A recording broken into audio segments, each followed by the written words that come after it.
C'est quelque chose que je crains un peu en réalité. J'ai un peu peur de ce monde de nouvelles technologies partout. Je sais pas, n'hésite pas à commenter cette vidéo et me dire un peu ce que t'en penses. Mais moi, ça me fait un peu... J'appréhende un petit peu ça.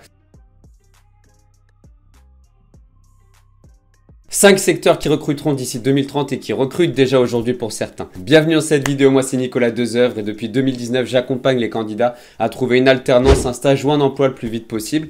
Et dans cette vidéo, j'ai décidé de ne pas trop te parler d'astuces, de choses comme ça comme tu peux retrouver partout sur ma chaîne, mais plutôt des secteurs qui recruteront puisque beaucoup disent que 80% des métiers qui existeront en 2030 n'existent toujours pas aujourd'hui. Donc j'ai voulu me renseigner un petit peu et je suis tombé sur InfoCep, qui est un des sites de l'État que tu pourras retrouver dans la description. Et j'ai repris l'article qu'ils ont fait sur le top 5 des secteurs qui recruteront. Voilà, et je vais t'en parler dans cette vidéo. Avant toute chose, bien évidemment, comme tout bon youtubeur qui se respecte, je t'invite à liker, commenter, partager, t'abonner bien sûr. Et checker les liens en description, alors ça sera à la fin de la vidéo. Mais voilà, fais le nécessaire, je fais beaucoup pour la chaîne et un like ça ne te coûte absolument rien. Maintenant qu'on a fait ça, je vais entrer dans le concret directement, je ne suis pas du genre à tourner autour du pot. Le premier secteur, c'est... l'aide à la personne, bien évidemment. Donc, j'ai repris vraiment ce qu'il y avait, même au niveau des phrases qui pouvaient être mises sur le site, que j'ai recustomisé un peu à ma manière, et je vais t'en parler. Alors, la première chose, c'est que selon l'INSEE, une personne sur 4 devrait avoir plus de 65 ans en 2070. Donc là, on se projette beaucoup plus loin, mais il faut bien s'y prendre plus tôt pour pouvoir préparer tout ça. Donc, horizon 2030, donc 40 ans avant cette deadline-là, il faut déjà mettre des choses en place, et puis le vieillissement de la population n'attend pas de toute façon, et l'augmentation non plus. L'économie développée à l'attention des services des seniors pourrait être de 96 milliards d'euros, ce qui est absolument astronomique. Et donc évidemment, ça ouvre des perspectives d'emploi, de moyens mis en œuvre et de développement. Les métiers de l'aide à la personne devraient connaître un boom, notamment envers les plus de 75 ans. En fait, ce qu'ils expliquent, c'est que il y a deux types de seniors. Il y a les seniors qui sont actifs, on va dire de 60 à 75 ans, je crois que c'est ce qu'ils indiquent. Et il y a les seniors dits, alors c'est pas inactifs, mais en tout cas qui ont besoin de beaucoup plus d'assistance. Et à ce moment-là, on est sur des plus de 75 ans. Et là, effectivement, le boulot pour l'aide à la personne va être décuplé. Voilà.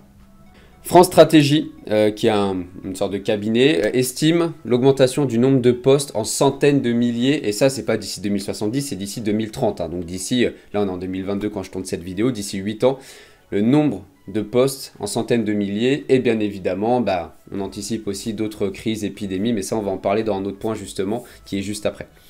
Les métiers ciblés du coup spécifiquement par ce développement-là, alors il y en a peut-être d'autres, hein. Il y en a vraiment peut-être d'autres. Moi j'ai repris ce qui était indiqué et j'ai tenté de voir si moi j'en connaissais d'autres aussi. Les métiers liés à l'accompagnement, tout simplement, hein, l'aide à la personne, auxiliaire de vie, assistante sociale, ce sont des métiers qui existent déjà mais qui vont encore, on va dire, augmenter dans le temps en termes de nombre de personnes. Leur rôle c'est simple, améliorer le quotidien des personnes dont ils ont la charge pour leur permettre de vivre dans les meilleures conditions. Cela peut aller des courses à l'aide à la mobilité afin de maintenir un lien social, chose qui est très importante pour tout le monde, mais surtout pour les seniors. Et pour finir, les métiers de la santé, tels qu'infirmier en EHPAD ou aide-soignant spécialisé senior du coup. Donc voilà, il n'y a pas de grosse surprise sur ce premier secteur porteur. D'ailleurs, tu verras qu'il n'y a pas de grosse surprise sur les 5 secteurs en réalité, mais c'est bien quand même d'en être conscient et de les avoir en tête. Le deuxième secteur, c'est la santé et la recherche, bien évidemment, avec la conjoncture qu'on a vécue, la crise qu'on a vécue depuis 2 ans, forcément, c'est d'actualité. Donc, ces métiers produisent de nombreux emplois depuis quelques années déjà, la crise forcément aidée. Avec le risque de nouvelles épidémies, le vieillissement de la population, le potentiel est grand. Effectivement, on a des épidémies certainement qui vont peut-être avoir lieu encore plus tard, voilà, ce sera peut-être pas la dernière, même certainement. Il y a un vieillissement de la population, mais une augmentation aussi de la population, donc forcément, voilà, il y a de plus en plus de monde, les gens vieillissent de plus en plus tard, donc il y a une notion de santé et de recherche qui est hyper importante. Donc, le potentiel est très grand.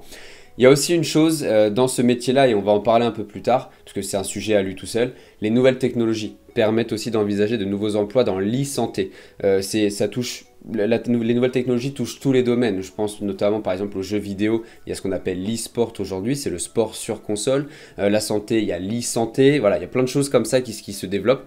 Donc voilà, l'e-commerce aussi tout simplement. Donc l'e-santé, c'est quelque chose, et je vais te montrer des exemples très concrets maintenant de métiers dans l'e-santé, et tu vas voir que ça va prendre une ampleur très très importante d'ici une dizaine d'années.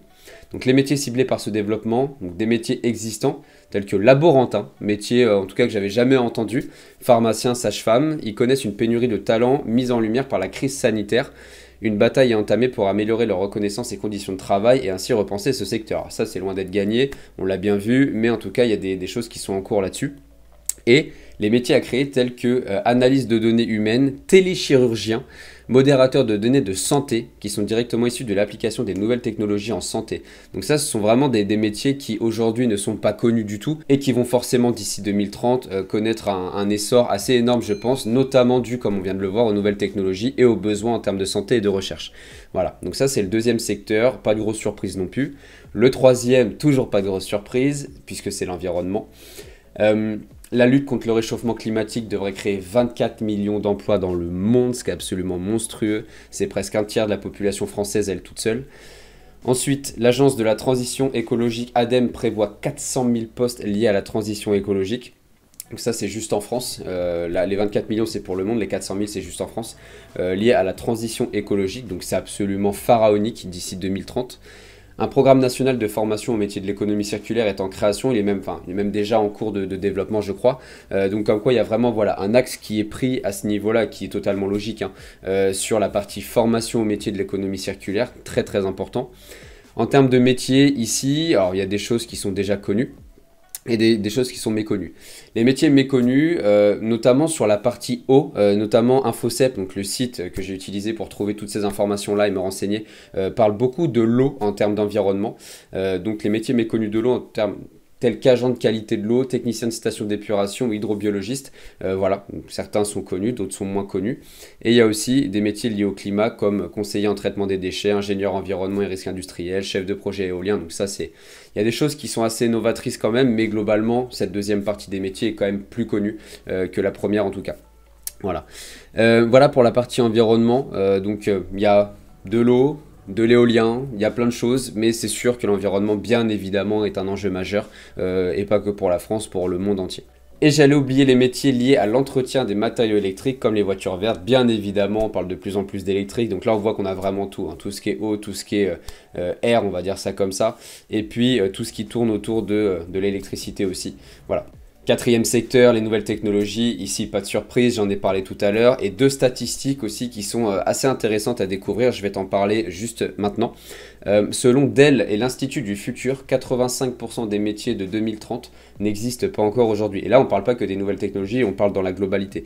Donc c'est quand même assez monstrueux. Ça veut dire qu'en fait, aujourd'hui, si tu es en études, il y a de fortes chances pour que le métier pour lequel tu te formes actuellement n'existe même plus en 2030 en fait. Donc je veux pas dire que ça sert à rien. Les compétences que tu acquiers, le réseau professionnel que tu développes, bien évidemment que ça va te servir à horizon 10 ans. Mais le métier en question, si tu te fies juste à l'intitulé du poste et même à certaines missions, voilà, il y a des chances que dans 10 ans, ça n'existe plus. Donc 85% c'est monstrueux. C'est un prévisionnel, on est bien d'accord. Mais ça reste monstrueux. Notamment à cause de l'expansion de l'intelligence artificielle et du numérique. Voilà, tout simplement. Il y a des métiers qui vont être créés. Voilà, sur tous ces métiers-là, il y a des métiers qui vont être supprimés. Et il y a une deuxième statistique aussi, voilà, c'est celle-ci. Selon un ingénieur INSA, 45% des métiers seront automatisés d'ici 2040. Donc, ce qui veut dire automatisé, veut dire aussi maintenance et création de nouveaux métiers pour les systèmes automatisés. Mais ça veut dire aussi que ça va supprimer beaucoup de choses. Et on le voit déjà dans les supermarchés depuis quelques années, par exemple. On a des caisses automatiques où il y a 4, 5, 6 caisses automatiques pour une personne qui est là au cas où le code barre ne passe pas, au cas où la pesée n'est pas bonne, au cas où le numéro de carte ne passe pas. Mais en tout cas, ça supprime 5 postes, 6 postes pour une seule personne. Donc voilà, on le voit déjà et ça va prendre une ampleur évidemment monstrueuse dans les années à venir, mais ça veut dire aussi qu'il y aura besoin de créer des postes, peut-être moins que ce que ça supprime, mais pour la maintenance, l'entretien et l'assistanat en fait, voilà. Les nouvelles technologies touchent tous les secteurs, ce qui engendre un énorme potentiel. Ça c'est entre guillemets un avantage des nouvelles technologies, c'est qu'en fait, il y en a partout.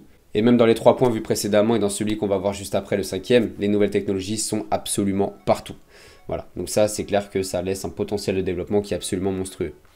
Les métiers ciblés par ce développement-là, alors, voilà, les métiers des nouvelles technologies, donc data scientist, expert cybersécurité, développeur big data, éducateur de robots, ça m'a fait un peu rire quand j'ai lu cette chose-là, mais c'est vrai quand on prend un peu de recul, bah oui, on va y arriver forcément. Selon une étude LinkedIn, de plus en plus de postes de data scientist se créent parce que d'autres métiers du domaine de la technologie évoluent. C'est donc un cercle vertueux qui crée de l'emploi. Forte de la présence des géants comme Google, Amazon et Facebook, la ville de Paris rassemble 76% de ces postes. Voilà, donc c'est concret, il n'y a pas débat, c'est factuel et c'est clairement le futur. Hein. De toute façon, c'est quelque chose que je crains un peu en réalité. J'ai un peu peur de ce monde de nouvelles technologies partout. Je sais pas, n'hésite pas à commenter cette vidéo et me dire un peu ce que t'en penses. Mais moi, ça me fait un peu... J'appréhende un petit peu ça. Mais c'est clair qu'on va y arriver de toute façon. Et c'est, j'allais dire, entre guillemets, la suite logique. Ça va être une révolution de toute façon. Et on en arrive au 5e point qui est la ville de demain. C'est comme ça qu'InfoCep l'a appelé. Je l'ai appelé pareil pour gagner la même ligne de conduite. Alors ça, tu vas voir que ça reprend beaucoup de points qu'on a déjà vus précédemment. En fait, c'est un petit peu la ville du futur. Donc ce secteur regroupe beaucoup de points déjà analysés dans les secteurs précédents. Tout ce qui est, on l'a vu au niveau du vieillissement de la population, des nouvelles technologies, de l'augmentation de la population aussi. Comme je viens de te l'écrire ici, voilà, c'est ce qu'on appelle la Smart City, la ville intelligente. C'est construire la ville de demain, la ville intelligente de demain. Anticiper cette vision de ville intelligente offre de nombreuses opportunités dans plusieurs domaines. Certains n'ont pas forcément été cités précédemment, comme la mobilité et le BTP, l'énergie évidemment, on en a parlé avec l'environnement. Les métiers ciblés par rapport à tout ça, qu'est-ce que c'est? Les métiers de la ville, certains métiers tels qu'urbaniste, architecte ou encore paysagiste ne sont plus à présenter. Voilà, c'est des métiers qui sont connus depuis des années, mais qui vont encore être renforcés d'ici 2030 et peut-être sur certains sujets plus spécifiques. Ils devront plus que jamais intégrer les nouvelles technologies, la nature et le développement durable dans leur formation. Voilà, qui sont eux des enjeux évidemment d'actualité. Et d'autres métiers voient le jour aussi, comme médiateur d'éco-quartier. Alors là, je te laisse te renseigner là-dessus. Moi, j'ai vu 2-3 choses et ça m'a un petit peu surpris. Agent de développement local pour une ville plus verte et plus inclusive. Voilà, donc toujours ces enjeux d'environnement et toutes ces choses-là. Voilà, j'espère en tout cas que ça t'a plu. À toi de jouer en termes de like, commentaire, abonne-toi et check les liens en description. Voilà, là tu peux les checker. Le premier lien notamment, tu peux intégrer ma liste d'emails privés. Si tu veux retrouver mes astuces pour trouver un job, une alternance ou un stage rapidement, je les envoie très régulièrement. Et ce sont des astuces que je ne transmets pas sur YouTube au grand public, si je peux dire ça comme ça. Donc n'hésite pas à rejoindre cette liste-là. Et puis je peux t'aider aussi individuellement si tu le souhaites, c'est mon métier. J'ai aidé plus de 400 candidats en 2 ans, notamment pour de l'alternance et du premier emploi, et un peu de stage aussi. Mais voilà, je peux complètement t'aider. Check, laisse-moi un commentaire sur cette vidéo aussi si tu connaissais les 5 points, si tu travailles dans un de ces 5 domaines aussi ou que tu veux t'y intéresser. Et en attendant, je te dis à très vite pour une prochaine vidéo.